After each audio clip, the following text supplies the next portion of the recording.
I still remember my first troubleshooting call at a paper plant back in '94. Production was losing thousands of dollars per hour due to the line's dead stop.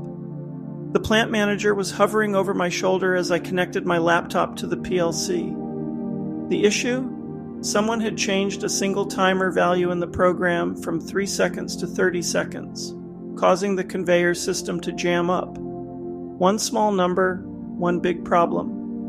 That's the world of PLC programming, where virtual meets physical with real consequences. Hey everyone, welcome to Scada and Beyond with Alana. Today we're diving into PLC programming basics. Don't worry, I'll keep it simple and relatable. By the end of this video, you'll have a solid understanding of what PLC programming is all about. Let's get started. Imagine this. You're teaching a robot to make your morning coffee. You need to give it clear instructions, pick up the coffee pot, fill it with water, add coffee grounds, and press start. That's essentially what PLC programming is, creating specific instructions for automated systems to follow in industrial settings. A PLC, or Programmable Logic Controller, is the brain of industrial automation. It's a specialized computer that controls machines in factories. Think of it like your smart home system that controls your lights and thermostat, but on a much larger and far more reliable scale. Now let's talk about the language of PLC programming. 1. Ladder logic.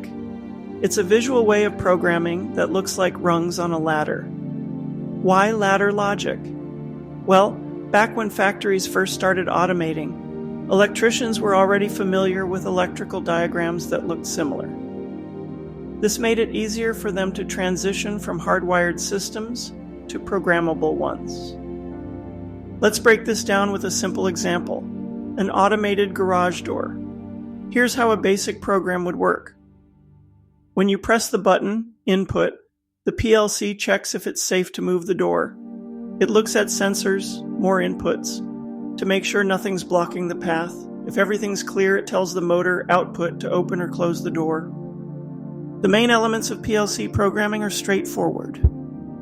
Inputs. These are like your senses. Buttons, sensors, or switches that tell the PLC what's happening in the real world.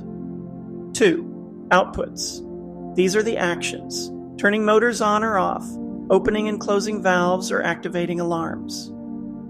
3. Instructions. These are the rules that connect inputs to outputs, like, if button pressed and path clear, then move door. So why is this important? In modern manufacturing, PLCs control everything from bottling lines to car assembly. They need to be incredibly reliable, fast, and precise. A single PLC can manage thousands of inputs and outputs, making split-second decisions 24/7. What makes PLC programming truly awesome is how straightforward it's designed to be. Unlike your smartphone that might need a reboot, PLCs are built to run non-stop for years without failure. They're the unsung heroes of industrial automation, quietly keeping factories running smoothly.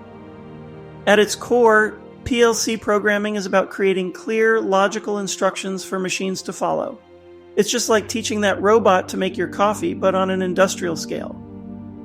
Thanks for watching. If you'd like me to dive deeper into any aspect of PLC programming, let me know in the comments.